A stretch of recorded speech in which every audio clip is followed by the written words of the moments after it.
Europe 1 matin, Maxime Switek. Vue du net avec Maud Descamps. Bonjour Maud. Bonjour Maxime. Et on commence la semaine avec une découverte plus qu'étonnante faite sur le site de vente en ligne eBay. Une annonce propose à la vente la liste de Schindler. Oui, alors il ne s'agit pas du DVD du film, la liste de Schindler réalisée par Spielberg en 93, ni du livre dont s'est inspiré le film écrit en 82, mais il s'agit bien de la véritable liste de Schindler dressée par l'Allemand Oskar Schindler qui a permis de sauver près de 1000 Juifs des camps de concentration. C'était en 1945.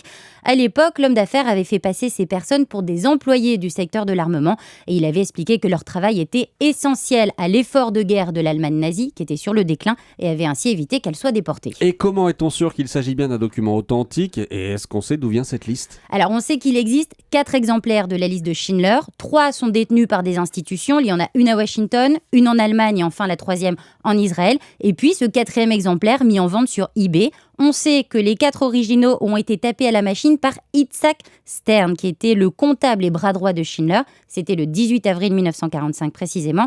Et l'exemplaire qui est sur eBay a fini dans les mains du neveu de ce comptable, qui a vendu son exemplaire il y a 3 ans au propriétaire actuel, qui cherche maintenant un nouvel acquéreur. Et quelles sont les conditions d'acquisition de la liste et surtout quel est son prix ? Alors la vente a débuté vendredi dernier et sera clôturée le 29 juillet à 2h du matin, heure française. On ne sait pas qui est le vendeur. Il assure en tout cas qu'il ne s'agit pas d'une copie. Il prévient aussi qu'un certificat d'authenticité signé par le neveu du comptable sera fourni. Et pour acquérir cette liste, Maxime, eh bien, il vous faudra débourser au minimum 3 millions de dollars. Ça fait environ 2,2 millions d'euros.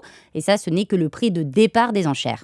Le procédé est peu commun, on l'a vu. Est-ce qu'on sait pourquoi ce propriétaire a choisi ce site-là en particulier ? Alors simplement parce que eBay compte plus de 100 millions de membres. Les 2 collectionneurs qui sont chargés de la vente ont confié à un tabloïd américain que eBay a des millions de membres dans le monde entier et que la liste est imprégnée d'une histoire internationale. Il se devait donc de mettre la liste en vente sur le site pour la rendre accessible au public. Une explication un peu légère quand même. 100 millions de membres, c'est surtout des millions d'acheteurs potentiels. Et puis sachez que depuis sa mise en vente sur eBay, pas mal d'internautes s'interrogent sur la valeur pécuniaire à donner à ce type de document, car pour beaucoup, la liste de Schindler reste inestimable. Oui, vraiment étrange de trouver cette liste en vente sur Internet. Merci Maud Descamps, c'était Vue du net sur Europe 1.